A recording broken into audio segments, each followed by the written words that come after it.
to STEAM State of Mind, your favorite source for all things STEAM education. STEAM State of Mind. This isn't just science, technology, engineering, arts, and math.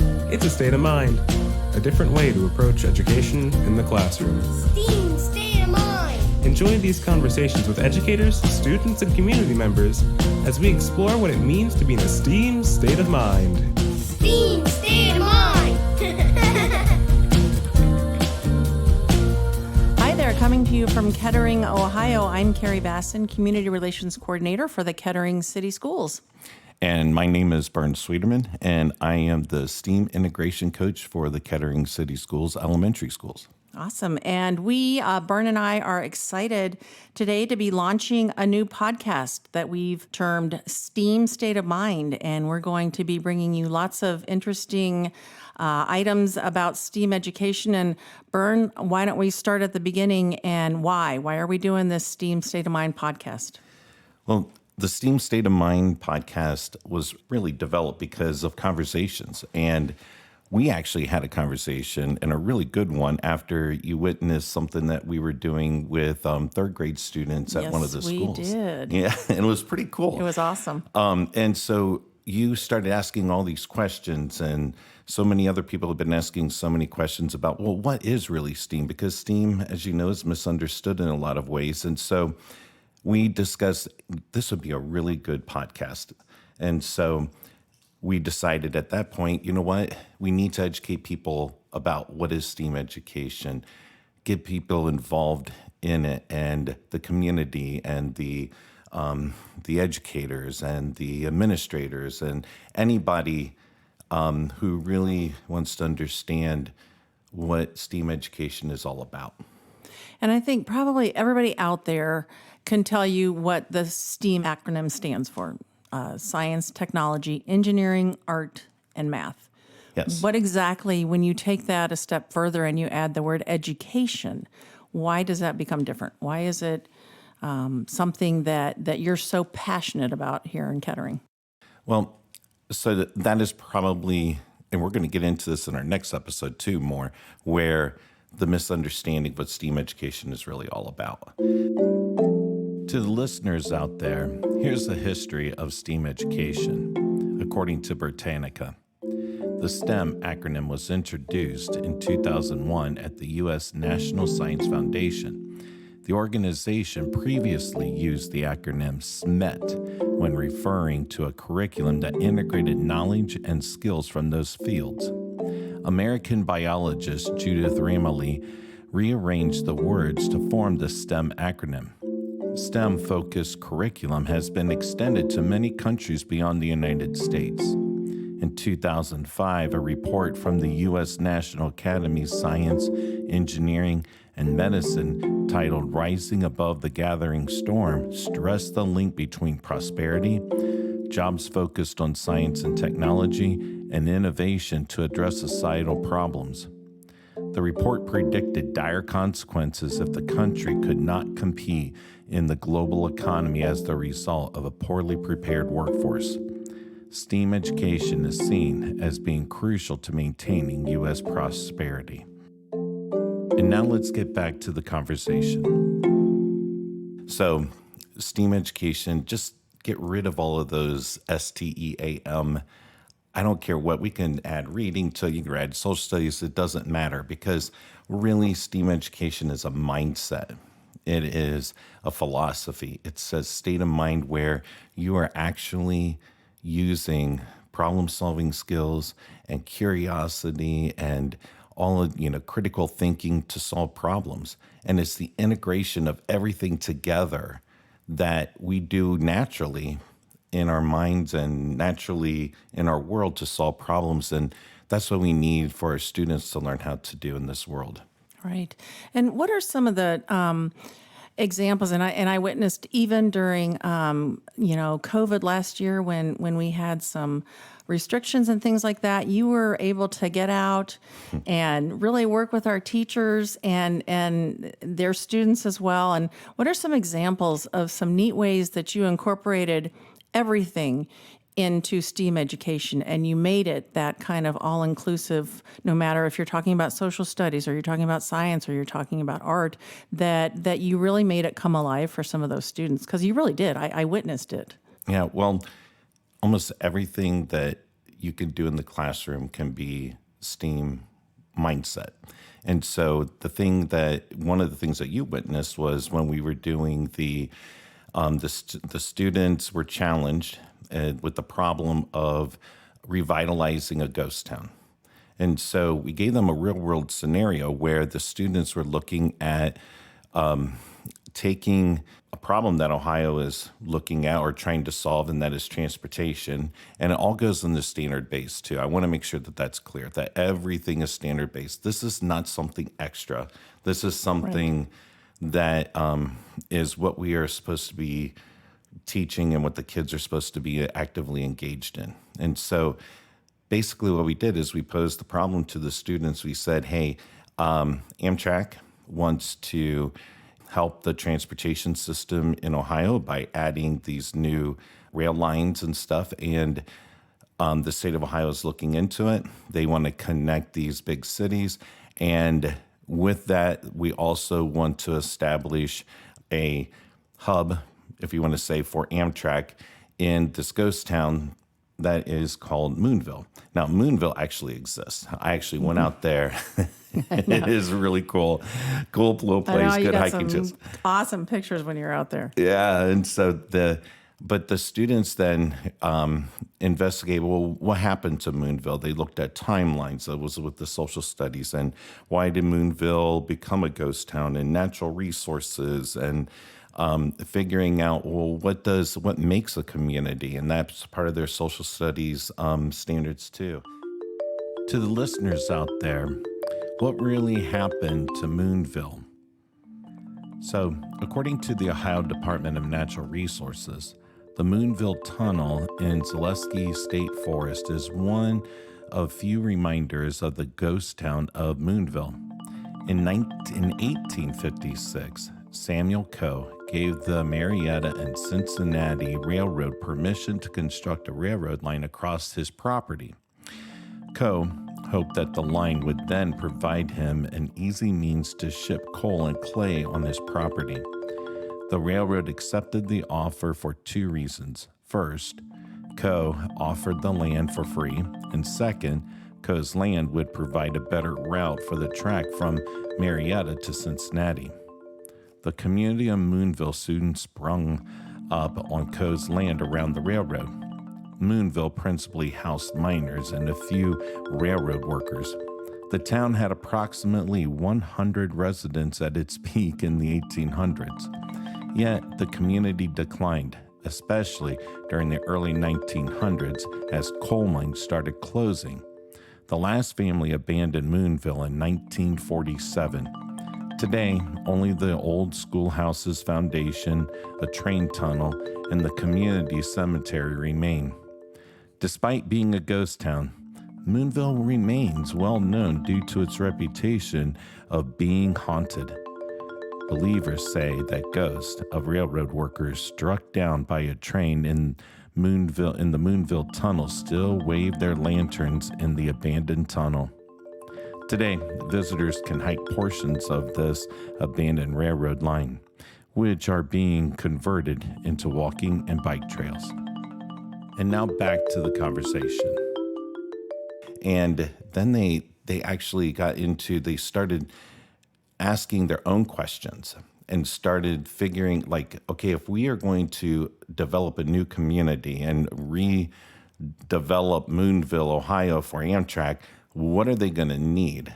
What are the basic needs that they're going to, to be able to have a productive city and attract businesses and attract people who want to live there, make it really cool to live there, that type of thing. But we also threw in a little monkey wrench into it with the COVID situation, which is real to all of them. We also said we wanted it to be a self-sustaining community. So if something like COVID would ever occur again or something like that, that they could stay, they could continue their work and that type of thing without going outside of the Moonville community. Everybody's going to want to live in Moonville. I know. But and these kids really got involved in it because it was real to them. It was a real life problem. And they did all of this. They started asking questions. Well, what about, okay, so they're going to need food. Well, what kind of agriculture? And then they looked at the land formation at Moonville and discovered, hold it, we can't grow crops on this. It was a rocky area. They looked at Google Earth and was able to zoom in on the different, what was there, the trees and there's a couple of abandoned homes nearby, and there's a railroad track, a tunnel, that goes through there. It's really, really kind of a cool place. And they looked at, okay, well, we're going to need some type of energy source. And so they looked at the different rivers that are going by there and decided where we going to get our energy from. Are we going to get solar? Are we going to get hydro? Or are we going to go to natural gas? Whatever, they made their own decisions in these small collaborative groups. And at the end of the whole thing, they had reading that went with it, the language arts, the writing pieces, the math that went with it, all the social studies and science, and they were actively engaged in creating this community where they would be able to present to the state of Ohio and be able to say, hey, this is our plan for Moonville. This is where Amtrak should be. This is our plan. This is our idea. So we actually went ahead and we had a person from Toledo come down, and he's one of their city planners. And the students presented their 3D models, their whole plans to the city planner. And they were so excited, and they did such an amazing job. And I was shocked about how much they retained, how much they learned, how much they were able to communicate their ideas and their critical thinking and their problem-solving skills that they went through. That's just one example of many that we're trying to do here in Kettering and with STEAM education. And I think, back in the day, some of us who aren't as knowledgeable about STEAM education and what it really is, some of us who kind of misunderstand STEAM education might question whether a third grader can go through that entire process and come up with a viable plan to present to an actual city planner. But you're never surprised by that. You are never surprised, and you never. I've seen you in action enough, and you never say never. I mean, these kids just do amazing things, and you kind of coach them, and sometimes their teachers along to let them understand that they can do this, and they just need to collaborate and problem solve and work together and use the skills that they have. And why is that so important to STEAM education? What I look at, and this is part of the coaching that I need to work on and help, not just educators, not just the students, but actually the community in general, where we have been so focused on that final product. We're so focused on what is it going to look like at the end. And so think about the old science fair projects, okay? How many times do we know that when you look at that science fair project and okay, how much did mom and dad, right. how much did they do? You could always tell the ones that mom and dad helped with. Yes, exactly. And so, sometimes, when you just look at that final product, it's not really telling of what the student really has accomplished or what they really got out of the whole process. And so that's the thing. It's the process. How did they get there? And that process looks different for every student. Next year, if we do that whole Moonville thing again, which I'm sure we will, it's going to look different. And the reason why it's going to look different, because you have different kids. They have the voice. It's that student voice that leads the process, and how they, their interests and where their questions go and where their problem solving goes. It's that process, not that final product. And I don't blame educators. I mean, I was in the same shoes, all the time. It's like, oh, we have to have grades. Oh, we have to have, like that flashy final thing or whatever. That is what I'm really trying to, coach the teachers and the administrators and the parent, that it's that process that we're really focused on, not so much that end product, because the end product can be done and look flashy, but If you didn't learn anything along the way, then it's not helpful. Right. It's a STEAM state of mind, right? Exactly.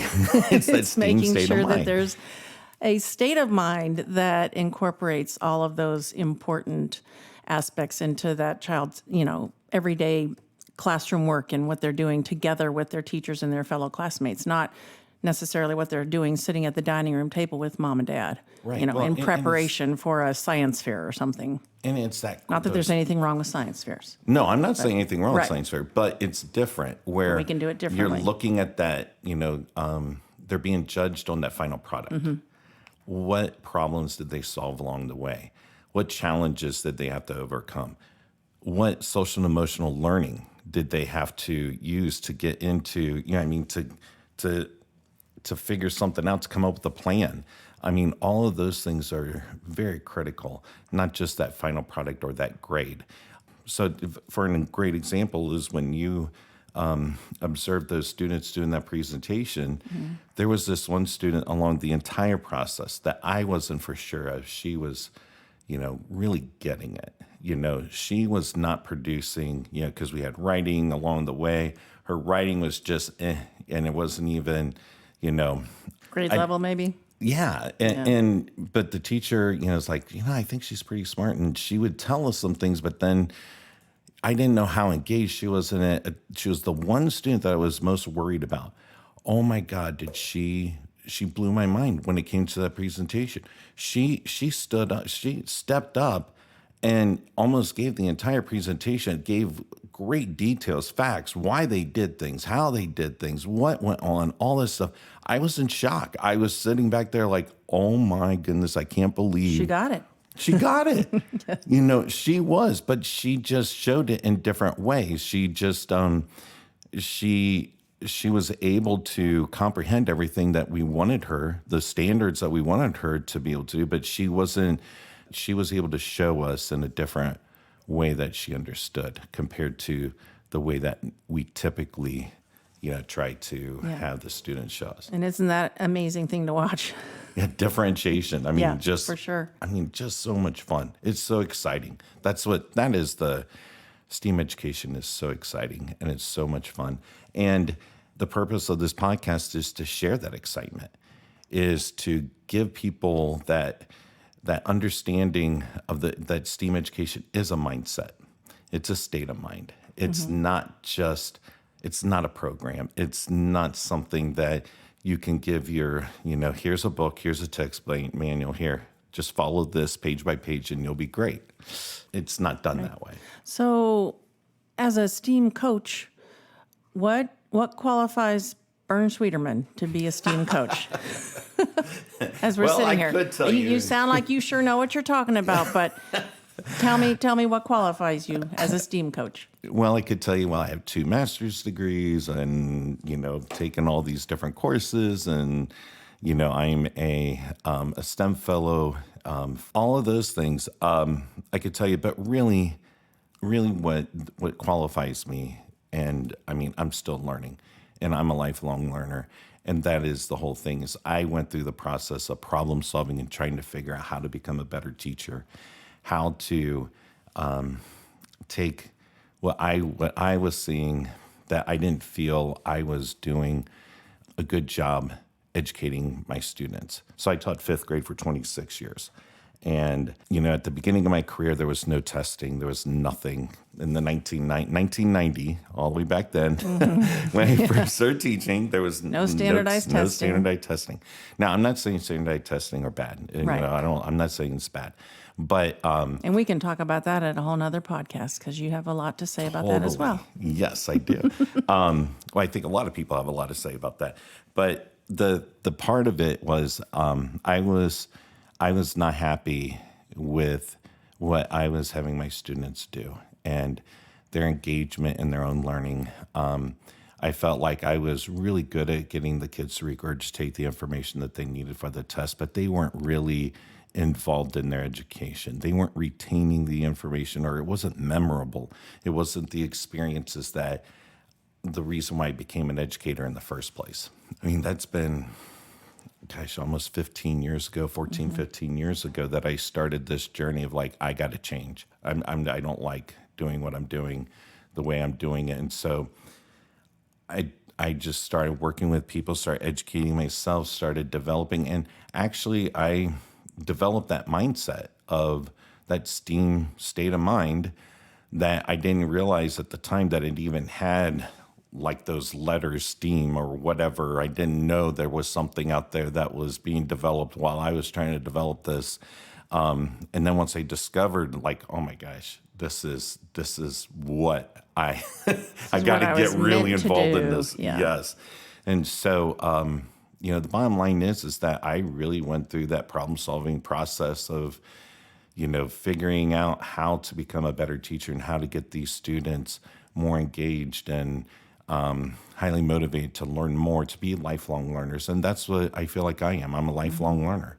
I'm constantly trying to learn new things and trying to figure out the better way of doing things and making it better for everybody. Well, and I think that's what makes you a great coach and is why you're so effective here in the Kettering schools. You bring teachers along with you who want to learn more and want to get better. And I think that's what makes you a great coach. So, well, and I mean, I don't want to toot my own horn. I'm not, because I feel like there's I know, because every time I talk to you, you say, I have so much more to learn. I have so much more to learn. Well, yeah. But that's awesome. And what's really cool is that in the position that I'm in right now, being a STEAM coach, integration coach, is that I get to go be out there in the classroom, and there are so many incredible teachers out there. I am learning so much from them. Mm-hmm. And the collaboration that we're doing together and, to pulling these ideas, these great plans and these ideas together to make these awesome STEAM experiences for the students. I mean, it is so exciting. I leave some of these meetings like, oh my goodness, this is just going to be, the kids are going to love this, you know? And then you let them, the students, kind of take, I don't want to say take over, but, you let them have their voice, and then it gets even better because they're now participants in their education. And it's just so exciting and so much fun. I love being a STEAM coach. And, the teachers taking this risk of like, okay, Bern promised me that my students are still going to pass that test, It's like, they will. It'll be okay, because that's such high pressure on them. Sure. But, a lot of the educators are taking that risk and jumping, in head first, like, okay, it's all about trust, right. Trusting that it's going to be okay. And I think STEAM education is teaching us that it's okay for kids to have fun and to be excited while they learn, and that maybe they even absorb a little bit more knowledge and a little bit more understanding when it is fun and exciting for them. Oh, yeah. I mean, I learn best when it's fun and exciting. Sure. I mean, Absolutely. If I'm bored, I'm tuned out, I don't learn nearly as much as compared to when I'm engaged. So, I mean, that's just being human. So, Bern, in conversations we've had, you're always telling me that there's so much I don't know, and part of what I love about my job is that I'm always learning, and that I'll never stop learning, and I'm never going to be one to say I know it all. Is that humility that you emanate? Is that part of this whole STEAM state of mind? Well, when you talk about humility, I guess when you talk to teachers in general, I think most teachers don't give themselves enough credit. Like that's one of the things that I try to do in the classroom when I'm with teachers, is to tell them, wow, this is what you're doing is amazing. And they always divert it to something else. Like, well, that's because of whatever. And I think that's what I do too. I have that same problem, like where people are like, oh, Bern, this was really awesome. And then I always give the credit to somebody else or do something else. Or in back of my mind, I'm thinking, oh, but it could be so much better. I know that, I don't know if that's being humble or humility or if that's just being a teacher. I think we don't give ourselves enough credit for how much we do and how much we actually have that state of mind of that lifelong learner and that constantly trying to be better and constantly trying to make it better for our students. And we are just striving to make help these kids, Yeah. to help, society and to help our community and to be a better place and to be a better world and all of that stuff. That's a big responsibility. And so it's humbling, to think about it that way. Yeah. And so I think that, is Bern Schwieterman a humble person? I don't know. I think it's just a natural I think thing you for are. teacher. Well, I don't know about that. In a good way, and only a good way. So, I mean, I love seeing people excited about learning, adults excited about learning, kids excited about learning, and using that information, using their experiences and applying it. I think that's so much fun. That's why I love coaching. Well, before we wrap up, we've decided we're going to start an Ask Coach Schwieterman section of our podcast. So I actually have Lori, who submitted a question to us. Anybody can do that. We'll tell you how to do that here before we finish up here. But Lori's question seems kind of simple, but complex at the same time. So how do I begin? So, Lori, that is such a good question because I get that a lot as a coach. Like, okay, just tell me what to do. How do I start? And so this is something we've discussed before in the past about, I'm stealing this from somebody else about this kitchen analogy. There are people in the kitchen that some people are chefs, some people are cooks, some people are servers, and some people just want to be served. And there's other people that don't even want to be in the kitchen at all. Like, no, I don't want to be there at all. So I, first of all, Lori, what I would do is I'd try to find out, well, where are you? What do you want to be? Do you want to be a cook where you're just given the ingredients, everything you need, and to be able to just start out that way? Like, tell me, kind of how to do it. Or Exactly what to do. Like, yes, 1, 2, 3. instructions. Yeah. Give me the recipe. Or you might be somebody like, okay, just show me. I'm going to sit out here, serve me. I just show me what to do, and I will watch it first a couple of times, and I will, see what happens. And then you also, maybe you're a chef already, where it's like, okay, I kind of know about this, but and I do this and I do that, and I have this in social studies and this in language arts and this in math. And how do I put that all together and blend it? Figure out where you are, what your comfort level is. And then from that point on, then seek help. There's a lot of great resources out there and a lot of great STEAM communities on Facebook and on Twitter and that type of thing. And you ask the question out there, and people are willing to share and give you a lot of things that you would like to do, or, that could be very helpful for your classroom. But how do you start? Is start with your comfort level. What are you comfortable with? And then once you've decided, am I a chef? Am I a cook? Am I a server? Or do I just want to be served? Then go from there. And it's not like there's any bad place to start, right? Just Absolutely if you have not. a No. desire and a passion to incorporate or make STEAM education a state of mind within your classroom. So there's no bad place to start. No, in the cook and the chef and the server and the served. Just get started, and don't be afraid to fail. Take the risk. You're going to fail.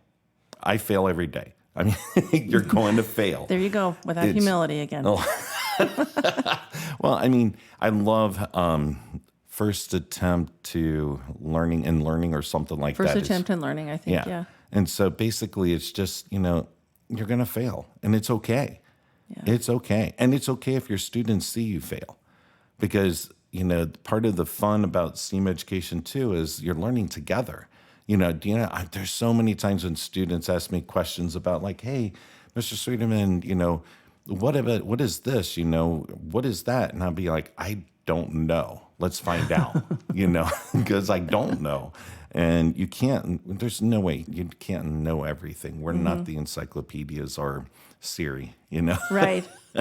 So, but it's fun, just start someplace and be willing to take risks, and it's okay if you fail. And that's all right for the kids to see that as well. And sometimes, like you said, sometimes when you fail, what you learn from that is more impactful than if you had kind of, known it before you went in, kind of thing.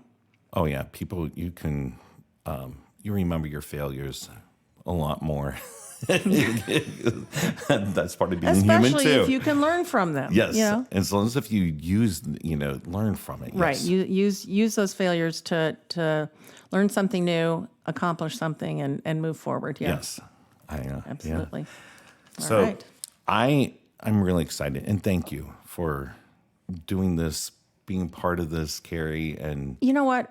And you're welcome. But you know what it just kind of dawned on me that I want to be sure that we let our audience know is that we've got not just you and myself and John Gentry involved in this, but we've got students involved.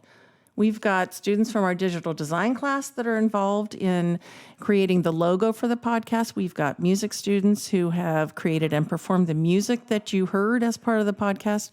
Why is that so important? Part of this whole process. so what's really cool about this podcast, and what I'm so excited about this, is that this podcast is a STEAM state of mind. It is a true PBL, project-based learning experience for our high school students, where they are actually learning how to create podcasts, how to edit podcasts, how to do different things to make it even better. And they are coming up with the music. They're coming up with the artwork and, that type of thing. And I'm hoping I can learn from them as they go through this experience too. So this podcast isn't something that is just, professionally being done by, ours truly, John Gentry.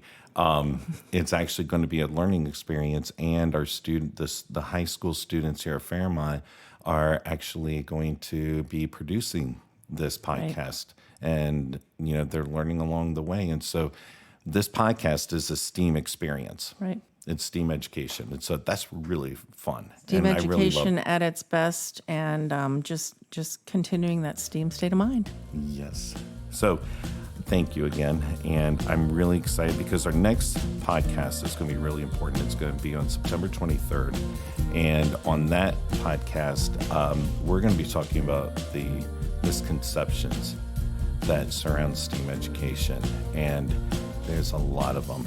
And so that is one of the biggest challenges as a coach that I have, is just tearing down all these misconceptions about STEAM education.